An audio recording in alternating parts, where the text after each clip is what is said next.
The Temple. Written by H.P. Lovecraft. Tablet 3. Klenze seemed very nervous and drank heavily. It was decided that we remain alive as long as possible, using the large stock of provisions and chemical supply of oxygen, none of which had suffered from the crazy antics of those swinehound seamen.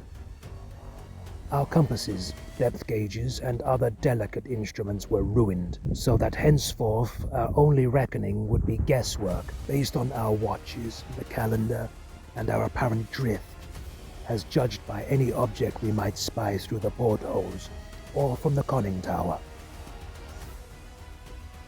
Fortunately, we had storage batteries still capable of long use, both for the interior lighting and for the searchlight. We often cast a beam around the ship, but saw only dolphins swimming parallel to our own drifting course.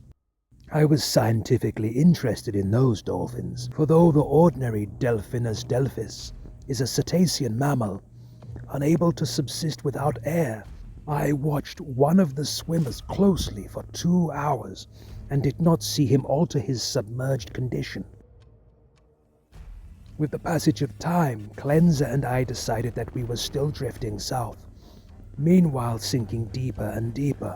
We noted the marine fauna and flora, and read much on the subject in the books I had carried with me for spare moments. I could not help observing, however, the inferior scientific knowledge of my companion.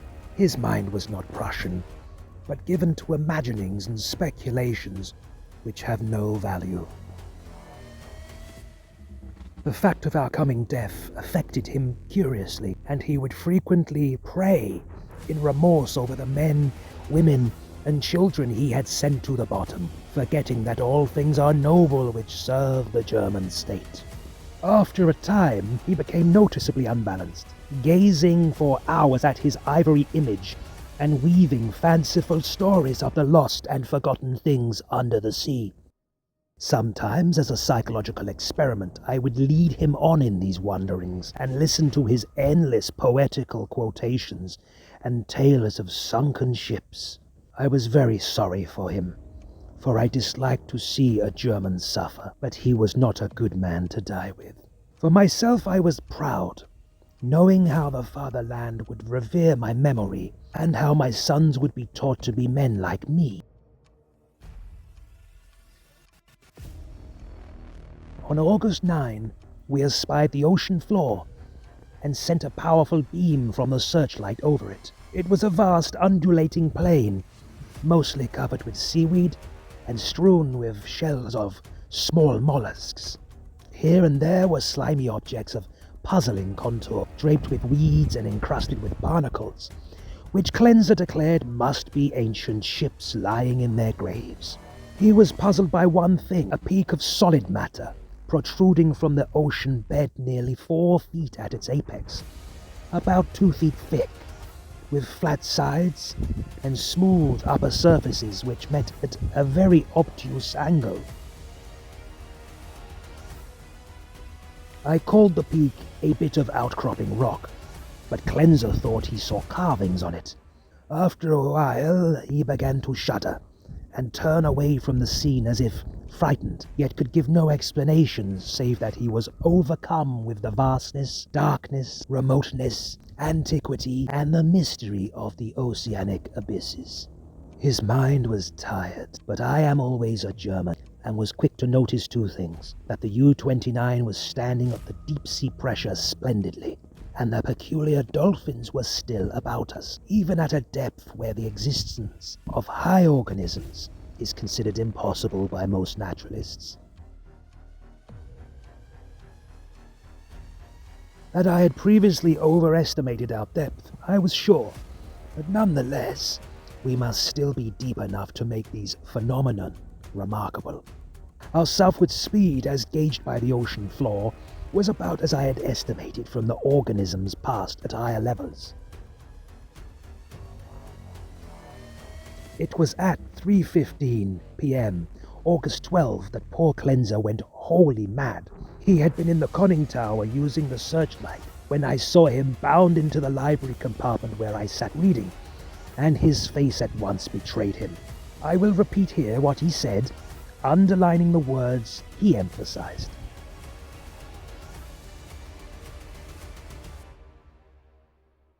"He is calling! He is calling! I hear him! We must go!" As he spoke, he took his ivory image from the table, pocketed it, and seized my arm in an effort to drag me up the companionway to the deck. In a moment I understood that he meant to open the hatch and plunge with me into the water outside, a vagary of suicidal and homicidal mania for which I was scarcely prepared.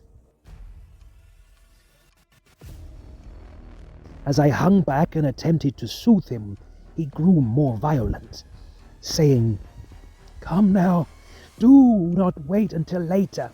It is better to repent and be forgiven than to defy and be condemned." Then I tried the opposite of the soothing plan and told him he was mad, pitifully demented, but he was unmoved and cried, "If I am mad, it is mercy. May the gods pity the man who in his callousness can remain sane to the hideous end. Come and be mad whilst he still calls with mercy." This outburst seemed to relieve a pressure in his brain, for as he finished he grew much milder, asking me to let him depart alone if I would not accompany him. My course at once became clear. He was a German, but only a Rhinelander and a commoner, and he was now a potentially dangerous madman. By complying with his suicidal request, I could immediately free myself from one who was no longer a companion, but a menace. I asked him to give me the ivory image before he went, but this request brought from him such uncanny laughter that I did not repeat it. Then I asked him if he wished to leave any keepsake or lock of hair for his family in Germany, in case I should be rescued, but again he gave me that strange laugh. So, as he climbed the ladder, I went to the levers and, allowing proper time intervals, operated the machinery which sent him to his death. After I saw that he was no longer in the boat, I threw the searchlight around the water in an effort to obtain a last glimpse of him, since I wished to ascertain whether the water pressure would flatten him as it theoretically should, or whether the body would be unaffected like those extraordinary dolphins. I did not, however, succeed in finding my late companion, for the dolphins were massed thickly and obscuringly about the conning tower. That evening I regretted that I had not taken the ivory image surreptitiously from poor Klenze's pocket as he left, for the memory of it fascinated me. I could not forget the youthful, beautiful head with its leafy crown, though I am not by nature an artist. I was also sorry that I had no one with whom to converse. Klenze, though not my mental equal, was much better than no one. I did not sleep well that night, and wondered exactly when the end would come. Surely I had little enough chance of rescue.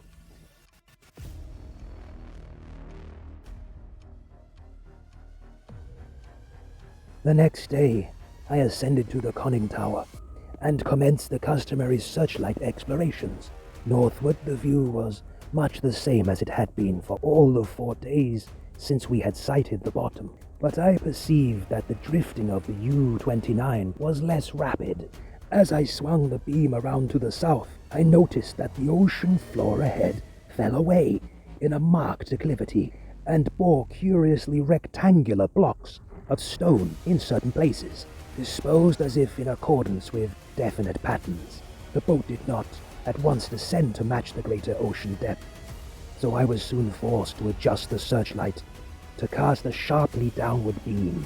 Owing to the abruptness of the change, a wire was disconnected, which necessitated a delay of many minutes for repairs. But at length the light streamed on again, flooding the marine valley below me. I am not given to emotion of any kind, But my amazement was very great when I saw what lay revealed in that electrical glow, and yet, as one reared in the best culture of Prussia, I should not have been amazed, for geology and tradition alike tell us of great transpositions in oceanic and continental areas. What I saw was an extended and elaborate array of ruined edifices, all of magnificent though unclassified architecture, and in various stages of preservation. Most appeared to be of marble, gleaming whitely in the rays of the searchlight, and the general plan was of a large city at the bottom of a narrow valley, with numerous isolated temples and villas on the steep slopes above.